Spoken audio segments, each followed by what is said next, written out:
شريك لك لبيك إن الحمد والنعمة لك والملك لا شريك لك لبيك لبيك اللهم لبيك لبيك لا شريك لك لبيك إن الحمد والنعمة لك والملك لا شريك لك لبيك لبيك اللهم. أعوذ بالله من الشيطان الرجيم. أعوذ بالله من الشيطان الرجيم. بسم الله الرحمن الرحيم. الحمد لله والصلاة والسلام على سيدنا ونبينا محمد وآله الطاهرين. Respected elders, scholars, brothers and sisters, Assalamu alaikum wa rahmatullah. We were discussing about the duty to perform Hajj, which is based on the guidance from the Quran, which says that the first place and the house which has been designated on the face of the earth by God for the worship of the one true God, that place is in Mecca. Inna awwala baytin wudi'a lin-nas, and it is designated for the whole of mankind. And the reason for that is Mubarakan. It is full of blessings, both physical blessings and spiritual blessings.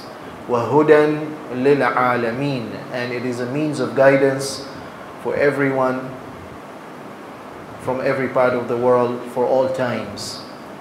So if one wants to see the signs of God, the power of God, the wisdom of God, the guidance of God, it's the Kaaba, it's Mecca, historically, currently, and into the future. فيه آيات بينات, and therein there are clear signs, miraculous signs of God. One of them is Maqamu Ibrahim, the station and the place where Ibrahim alayhi salam stood, and his footprint marks are still clearly recorded. وَمَنْ دَخَلَهُ كَانَ آمِنًا, and Allah has made a law that whosoever enters this holy precinct, he shall be protected, he shall be safe, and nobody is allowed to enter this place by law until and unless they have committed themselves to total safety and security and protection. They shall not harm any other human being. No, they shall not even harm animals, they shall not hunt them, they shall not harm even plants. There is total security in this area. And therefore, وَلِلَّهِ عَلَى النَّاسِ حِجُّ الْبَيْتِ, once this place is so holy and so blessed and a means of guidance full of miraculous signs, therefore, and a place which has been designated for the worship of the one true God, therefore, all of mankind, they have a duty towards God, and that is those who are able and capable, those who are physically able, those who are financially capable, those who can make the trip without any obstacles. For them it becomes a duty once in a lifetime to come and make pilgrimage to this holy land and holy place. وَمَنْ كَفَرَ, but whosoever knowing the truth and having the ability refuses to undertake this once in a lifetime journey, فَإِنَّ اللَّهَ غَنِيٌّ عَنِ الْعَالَمِينَ, then Allah is independent. There is no benefit in this for him. If a person does the pilgrimage, there is no harm that can come to him should a person refuse to do this. The benefit and the harm totally returns to the pilgrim and the individual themselves. And then we looked at the wajib duties that are to be performed by the pilgrims to begin this journey. So in following the sunnah of the Prophet ﷺ, when he was in the city of Medina, he would leave to go south towards Mecca, just about 10 or so kilometers away from Masjid al-Nabawi. There's a place known as Masjid Shajara, which is the miqat, which is the place designated by the Prophet for all times for anyone who lives in Medina or who passes through Medina and becomes a temporary resident there, even if they stay there for less than 10 days. For them, the beginning point for this holy spiritual journey is the miqat, the Masjid Shajara. Masjid Shajara, we have to enter into the state of ihram, because Hajj, this pilgrimage, is made up of two parts. The Hajjatul Islam, which is the wajib duty once in a lifetime, is made up of two parts. The Umrah, the lesser pilgrimage, which can be done any time, beginning from the 1st of Shawwal till any time in Zil-Qa'dah, till any time in Zil-Hijjah, but before the time when it is the duty then to begin the bigger pilgrimage, and that is Hajj Tamattu', which should be done on the 8th of Zil-Hijjah. So anytime before the 8th of Zil-Hijjah, a person can perform their duty of the lesser pilgrimage, the Umrah to Tamattu'. This Umrah has 5 parts. The first wajib act of ibadah is to make tawaf around the house, 7 rounds, beginning from Hajar al-Aswad, completing to the Hajar al-Aswad, moving in an anti-clockwise direction. We shall explain the details later. And that makes 1 round, and 7 rounds makes 1 tawaf. On completion of tawaf, the second wajib act is the Salatul Tawaf, 2 rak'ah, just like Salatul Fajr, but behind Maqam Ibrahim. And then the third wajib act is to go for the sa'i, the movement between the mounts of Safa and Marwa. And on completion of 7 round, the 7th round finishes at Marwa, and the individual then comes out of the obligation of Umrah by doing something known as taqsir, which is to trim part of the hair of the body. Lakini, before the individual can reach Makkah, there are some regulations and discipline and a code of behavior and dress that is required for this pilgrim, and that is known as ihram. Ihram is to enter into a state whereby some things become haram on the pilgrim, be it male or be it female. Just like salah has some things which are haram. Once we enter into the state of salah, we can't turn our face away from the qibla, we can't talk, we can't laugh, we can't eat or drink. Or like fasting, there are certain restrictions in the state of fasting. You can't eat or drink or have relations or swallow heavy dust, for example. There are some 9 items which are haram. So also, for Hajj, there is a state of ihram in which some 26 actions become prohibited to the pilgrim. To enter into this state is necessary before the person reaches Makkah. And the point where the person or the pilgrim, the intending pilgrim, has to enter into this state is known as the miqat. Miqat meaning the designated place for the beginning of the journey for Hajj. We can't enter into ihram here from our home. We can't do it at the airport. We can't do it on arrival in Jeddah or Medina or whichever is the port of arrival. We can't even do it in the city of Medina. The Holy Prophet ﷺ, living in the city of Medina, when he decided to go for Umrah or for Hajj, he went out to the miqat to enter into the state of ihram. To enter into the state of ihram, there are 3 wajib things that have to be done. 1 is a change of dress, 2 is a decision and the niyyah, and number 3 is the pronouncement and the declaration of the talbiyah. We've already discussed the rules about the change of dress from the stitched dress to an unstitched 2-piece dress, loincloth and shoulder cloth for males.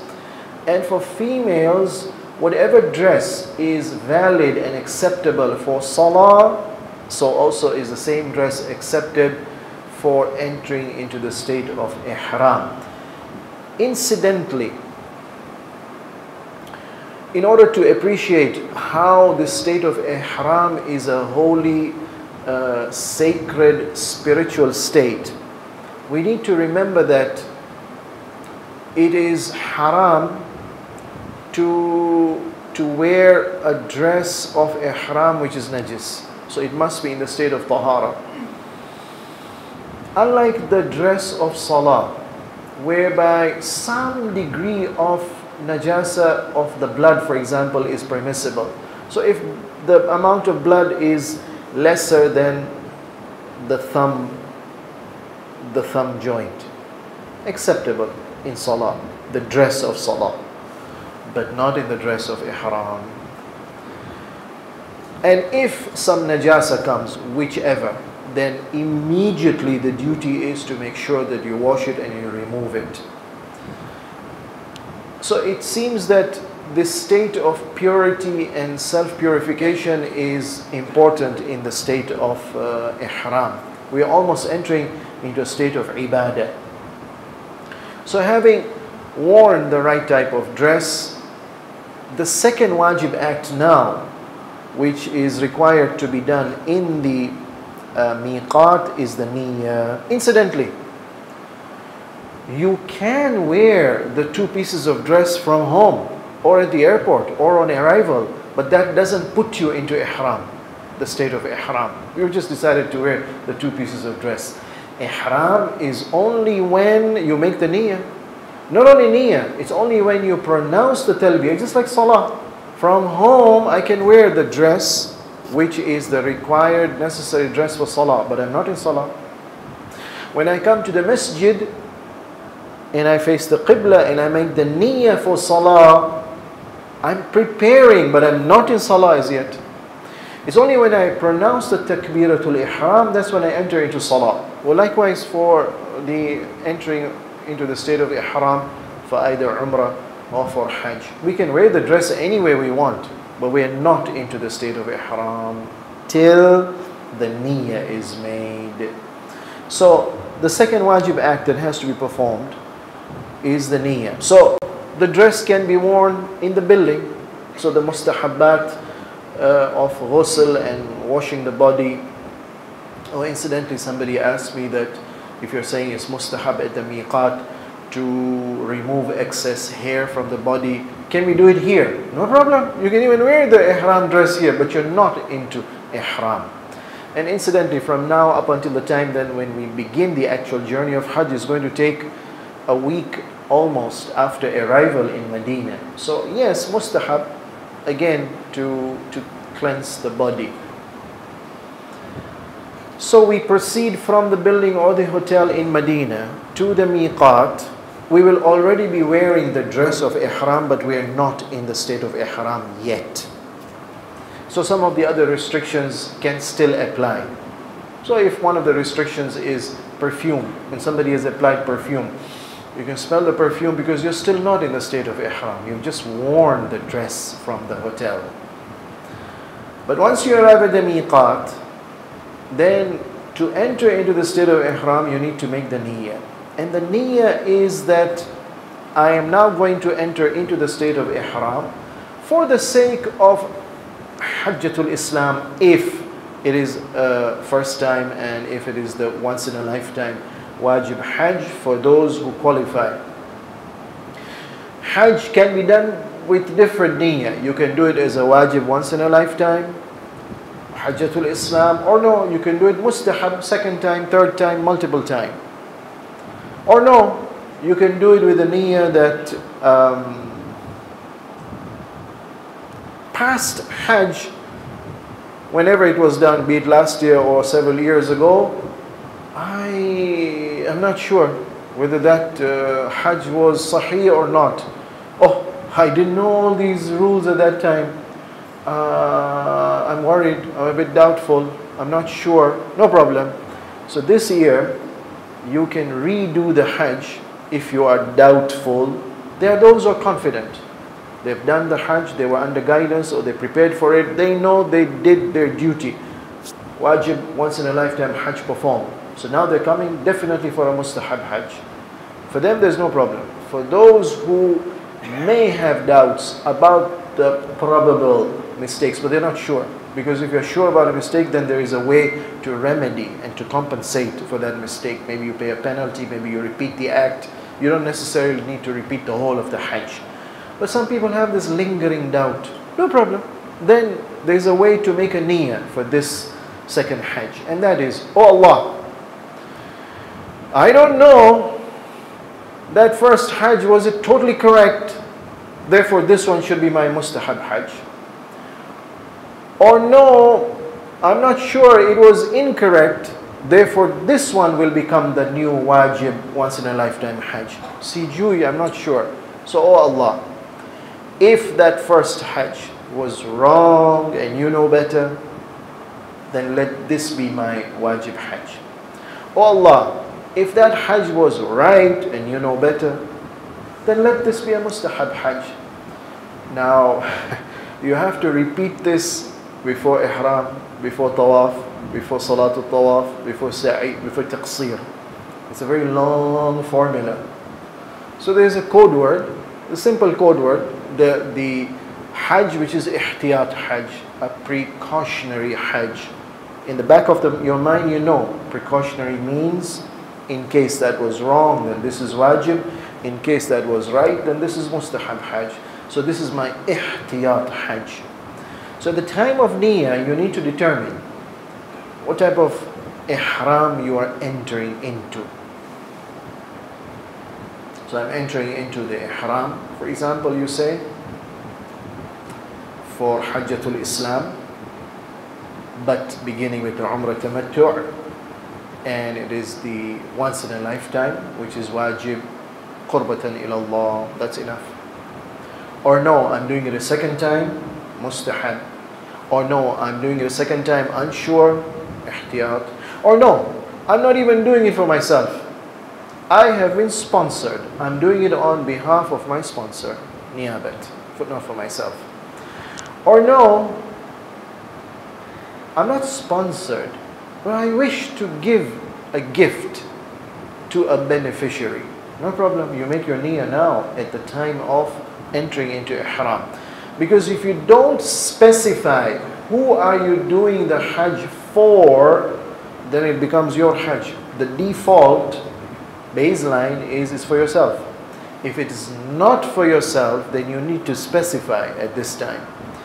So you can do it as a gift, not that it is wajib. You could do it as a wajib also, so you know somebody amongst your friends or your relatives had a wajib Hajj and they did not perform it because they were able, they were financially capable, they were healthy. Now they've become sick. Or now they've become poor. But there was a time when they could have done it and they didn't do it. So it's still wajib on them. It's still outstanding on them. So you wish to help them, no problem. You can do niyaba as a gift for somebody. No, it's not wajib somebody has missed. He's already done his wajib. But you want to gift them a mustahab Hajj. No problem, you're allowed to do that. So it's the time of the niyyah where you need to specify what type of ihram you're entering into. And who is it for? For yourself or for somebody else? And if it is for somebody else, is it wajib, is it mustahab, is it ihtiyat? Or no, for some people it's nadhr. Nadhr meaning that it's not wajib, but I have made an oath to Allah in a vow that in case, if so and so benefit happens to me in my life, then in gratitude to God, I will perform Umrah or I perform Hajj. So primarily the Hajj is mustahab. But now secondarily, because of the fulfillment of the vow, it becomes obligatory. So it's another Hajj. Mustahab becomes wajib. All these details have to be specified at the time of the ihram. Meaning that somebody comes to you in the miqat. What are you doing here? I've come here for starting my Hajj. Hajj? No, sorry, I'm starting my Umrah. But you know, there are two types of Umrah. There's Murtadha and there is Tamattu'. Which Umrah are you doing? If a person is unclear, no, the niyyah is not correct. So it's like somebody going for Salah. You say, oh, I've come to the masjid, what salah? 4 rak'ah salah. But excuse me, you know there's 4 rak'ah salah, dhuhr, 4 rak'ah salah, asr, 4 rak'ah salah, isha. Which 4 rak'ah salah are you praying? So whenever there is an act which outwardly is similar between different types, you need to specify the type. So if a person knows at the back of their mind, why are they there? What are they doing? Who are they doing it for? They can answer you all these questions. I'm here for Hajjatul Islam. So what ihram are you entering? I'm entering the ihram for Umrah Tamattu'. For who? For myself. First time? No, yes, it's the first time. It's wajib. Why? Qurbatan ilallah, to gain the pleasure of God. Things are very clear in his mind. So is it required for the person, once he has made the correct niyyah, to verbalize and to speak in words the exact niyyah? No, not necessary. Just like for salah or for wudu, you don't say, I'm praying salah, 3 rak'ah maghrib, wajib, qurbatan ilallah, for myself, not for the benefit of a beneficiary who is a marhum. You don't need to say all these words. But at the back of your mind, you know everything. If you were to be asked, you would answer. Likewise for the niyyah for ihram, it's enough to be aware and to know what you are doing. But unlike any other ibadah, be it wudu, be it salah, be it sawm, unlike any other ibadah, for the sake of Hajj, there's one difference in the niyyah, and that is, it is better to verbalize, is better to speak in words one's niyyah. Kwa nini? Kwa sababu Hajj is a once in a lifetime journey and ibadah, and therefore and it's stressful, and so many things can go wrong. So in order to ensure that you are doing the right thing at the right moment, it's always better to verbalize the niyyah, to focus your mind, what am I doing, why am I doing it, who am I doing it for, and the ultimate aim to please God. So after the niyyah, the person now is ready to enter into ihram. But there's one final thing that has to be done, and that is after wearing the right type of dress of ihram, and after making the niyyah in the heart and the mind and speaking it out better, then number 3, now the pronunciation and the pronouncement of the talbiyah has to be done. Talbiyah meaning the declaration of the labbaik. Labbaik Allahumma labbaik, labbaik la sharika laka labbaik. These are the 4 labbaiks which are wajib, which must be pronounced so that the person enters into the state of ihram, compared to in the masjid when we say takbiratul ihram. Allah, and you stop.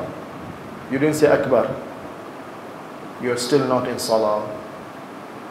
Your phone rang, you can still answer, no problem.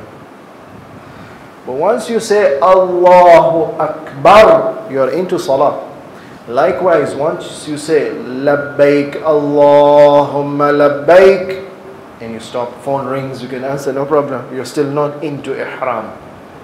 It's only when you complete the 4th labbaik, that's when you're into ihram. Labbaik Allahumma labbaik, labbaik la sharika laka labbaik. You're into ihram. Mustahab, just like in salah, mustahab to repeat takbir 7 times, one of which is takbir al-ihram. So also here mustahab, the longer version of labbaik. Innal hamda wan ni'mata laka wal mulk la sharika laka labbaik. The 5th labbaik is also there. In fact, there are mustahab labbaiks more than 10 times. Labbaik dhal ma'arij, labbaik, labbaik da'iyan ila daris salami labbaik. There are longer versions, but the wajib is these 4 times pronunciation of labbaik. The important thing that you need to keep in mind is the pronunciation. It should be done correctly in correct Arabic, just like Salah, the Surah Fatiha, the other Surah after Fatiha, the dhikr of ruku', the dhikr of sujood, the tashahhud and the salam. All of them are in the Arabic language, and therefore they have to be pronounced correctly in the Arabic language. The correct pronunciation in the Arabic language, you need to know three things. Number one, every letter in the Arabic language has a specific way to pronounce it. And there are some letters almost similar in pronunciation. So you should be able to differentiate. There's a difference between Sin and Sad. Ihdina as-siratal mustaqim. So that differentiation should come out clearly. Or there's a difference between A and A. It's Alhamdulillahi Rabbil, not Alameen, but Alameen. So A and A, Ha and Ha. So whenever there is a letter which is almost similar in pronunciation to another letter, you must be able to distinguish and differentiate the two as you speak. An ordinary Arab person, when he listens to you, should be able to understand that you pronounced it correctly. And the second rule that must be observed is the Fatha, Kasra and the Dhamma. So you can't say Labbaiki, Allahumma Labbaiki. That's responding to a woman and not to a man. And he meaning Allah.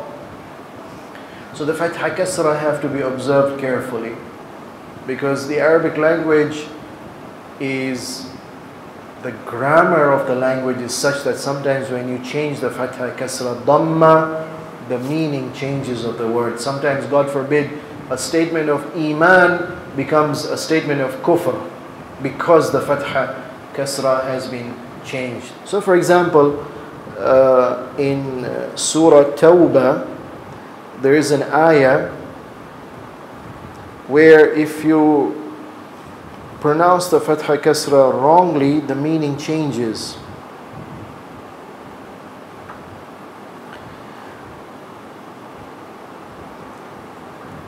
Ayah number 3 says, وَأَذَانٌ مِّنَ اللَّهِ وَرَسُولِهِ, and this is a declaration from God and from His Messenger, إِلَى النَّاسِ, to all the people at that time in Arabia, basically the mushrikeen.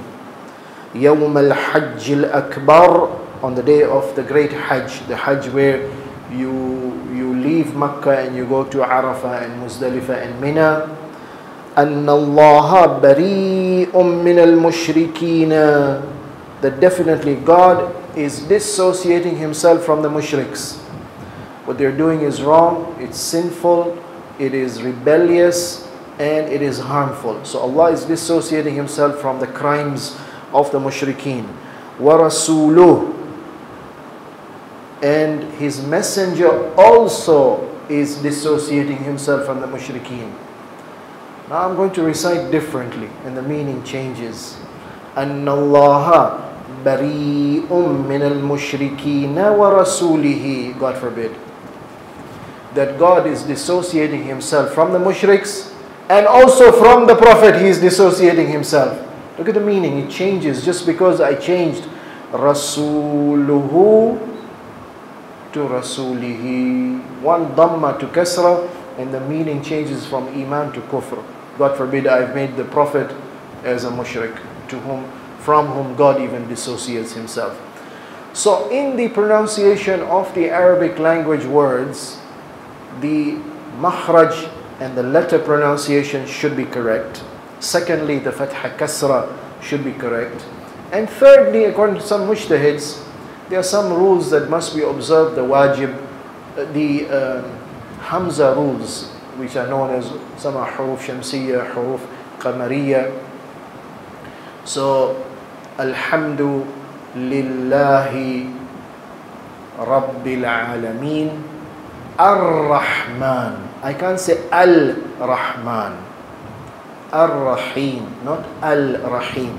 So there's some Hamza which join and amalgamate to the next letter. It's wajib, there's no choice, you must do it, otherwise it's wrong pronunciation. And there's a fourth rule, which is known as the madda rule, and that is, for example, غير المغضوب عليهم ولا الضالين. There has to be a madda in the dal, and there has to be a madda in leen. This is wajib, according to some mujtahids. So these basic rules have to be observed. Yes, there are more rules other than this. Some of them are mustahab, some of them are good to observe. But these four are wajib. Now you may say, Arabic, it's a difficult language. I can't learn, I can't pronounce. Why can't I? If God is great and kind and merciful and loving and forgiving and giving, why can't I pronounce the talbiyah or the other ibadat in my own language?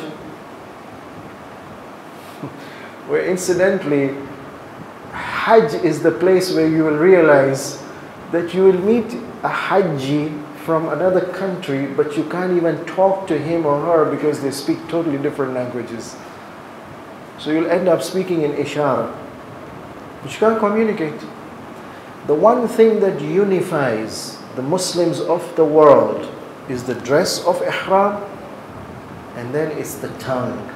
The words they speak, all of them together. Labbaik Allahumma labbaik. Well, all of them know what it means. And it's not difficult to learn the meanings of these words. And in fact, in translation, sometimes the meaning gets lost. And different people interpret and translate in different ways. But how are you going to set up a standard which is going to govern all the different languages? One of the best ways, therefore, is to ensure everyone speaks that one language of the Quran, of the Prophet sallallahu alaihi wasallam. So labbaik, it means, yes, Master, I've come to you in response. And I've come to you, and I will come to you again and again. Labbaik Allahumma labbaik. And I will come to you with love and adoration and admiration. And I will come to you with firmness and with faith and with sincerity. These are the meanings of labbaik. So at the time that when we are entering into the state of ihram, we should remind ourselves, what is it that we are saying? Oh Lord, I've come. Yes, Master. You called me. You called me when Ibrahim alayhi salam was given the instructions to go and build the Kaaba and to pronounce to the world. You called me when the Holy Prophet sallallahu alaihi wasallam made his announcement in the last year of his life. You called me because there's an ayah in the Quran in Surah Hajj which says وَأَذِّن فِي النَّاسِ بِالْحَجِّ يَأْتُوكَ رِجَالًا وَعَلَى كُلِّ ضَامِرٍ. And O Prophet, announce to the world for all times that they have to come for this pilgrimage. I heard the call, O Lord. And O Lord, you made a condition that for those of you who are capable, financially able, physically capable, and the trip is not difficult for you, then you must come. I'm able and therefore I've come. Labbaik Allahumma labbaik. Well, why is it that I respond to your call? Oh, incidentally, there are many other invitations I may receive. There will be temptations, there will be invitations. I may have some other work being invited to, I may have some other engagement. But I decided to say no to all of them. I decided to say yes to you and you alone. Kwanini sababu you are Allah. Labbaik Allahumma labbaik. Because you are Allah, the all-perfect being who has all the excellent names, the all-powerful, the all-merciful, the all-wise, the all-giving, the all-generous, the all-just, all the beautiful qualities and attributes and names you can think for any entity, the best and the highest, to the unlimited extent that attribute belongs to God and God alone. وَلِلَّهِ الْأَسْمَاءُ الْحُسْنَى. So having recognized who God is, therefore I'm saying labbaik Allahumma labbaik. Yes, but then there are other commitments I may have. I may be working, so I've got a contract which is obligatory. But no, I've taken leave from my work. I've got parents to look after. But if the parents don't need your continuous presence, physical presence, you can find a substitute who can provide the care. You can come out. I've got children to take care of. You can find a nursing attendant who can look after them. I've got a sick relative who needs to be attended to. Oh yes, if there's nobody else available and that person is going to suffer and they depend on you, then yes. Then you say no to this invitation to Hajj if it is mustahab, and you attend to the relative. But sometimes that relative is so much in need that he or she may die. So even a wajib Hajj has to be stopped.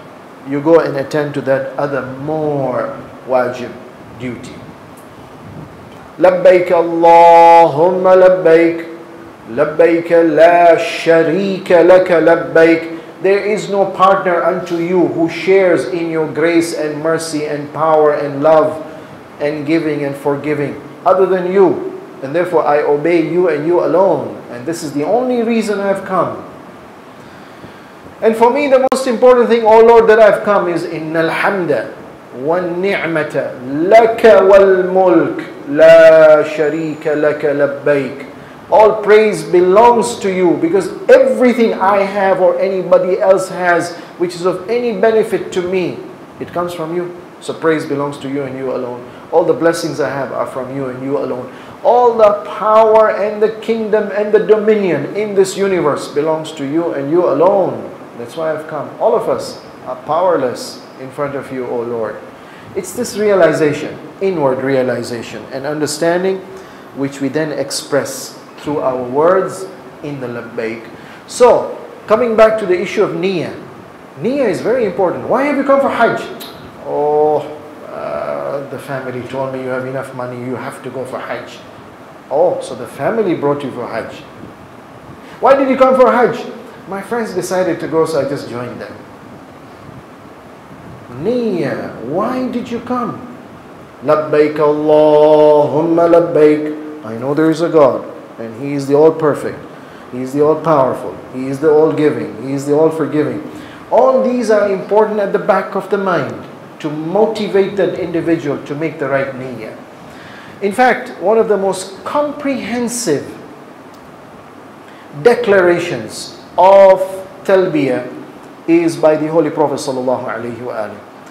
If you recall, we said that Hajj was an act of ibadah which was performed by many other prophets in the past.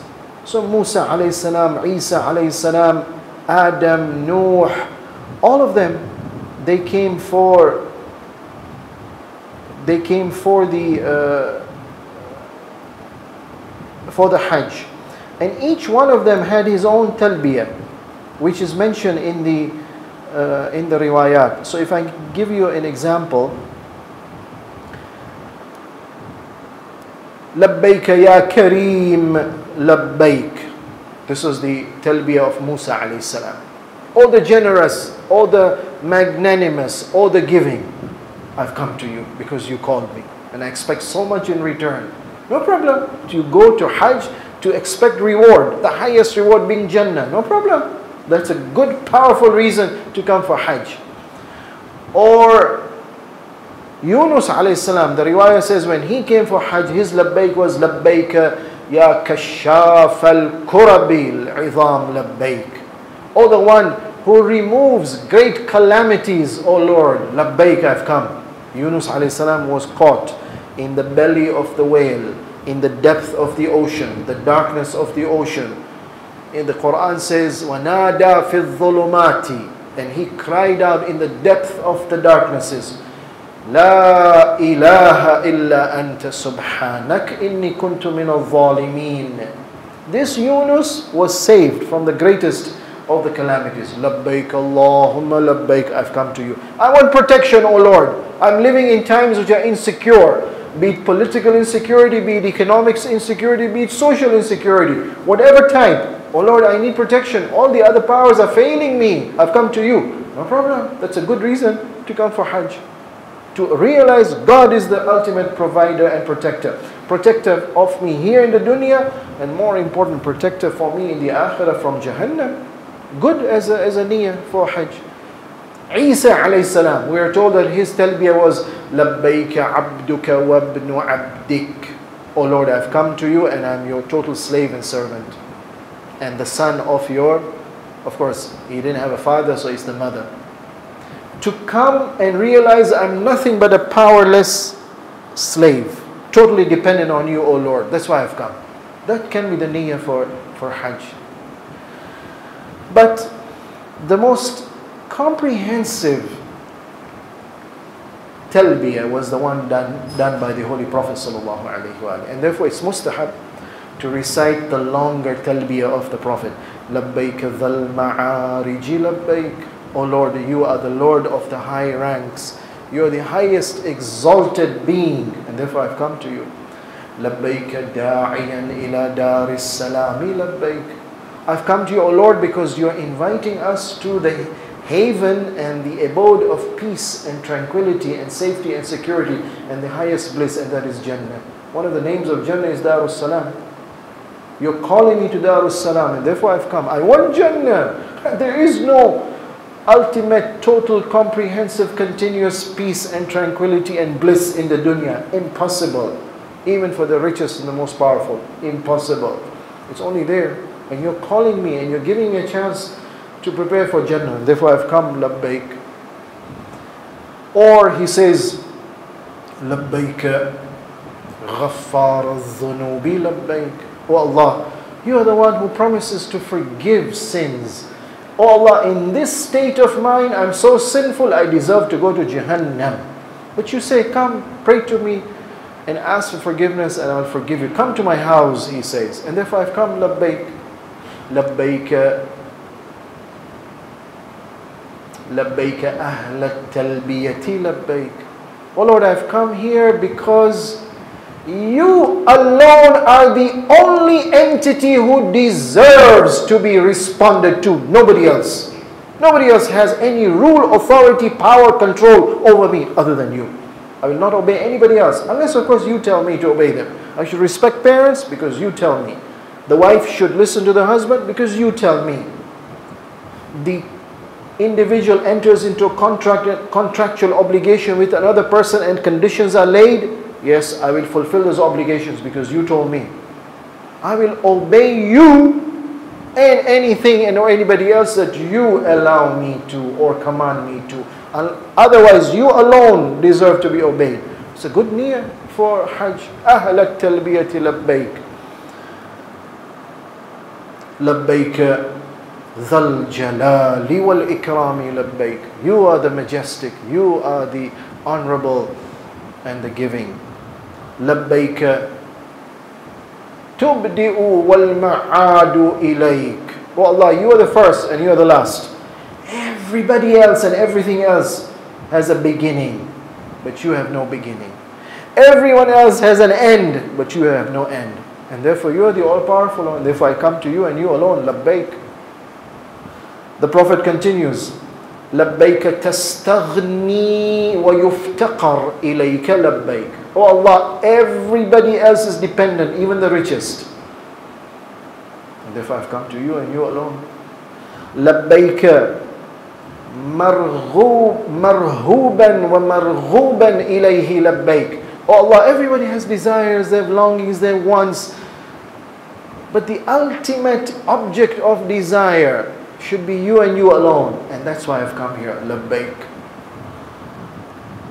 Labbaik ilah al-haq. Labbaik. Oh Allah, even if you did not ask me, you must come once in your lifetime. But I know you are the true Lord. You have declared this to be your house. I have come. Labbaik. Labbaik dhan ni'ma'i wal hasanil wal fadlil hasanil jamil labbaik. Oh Lord, you have got nothing but bounties and grace and blessings on me, and therefore I've come. So it's important. At the time when we make the niyyah, at the back of our mind, it should be very clear. Why have I come for Hajj?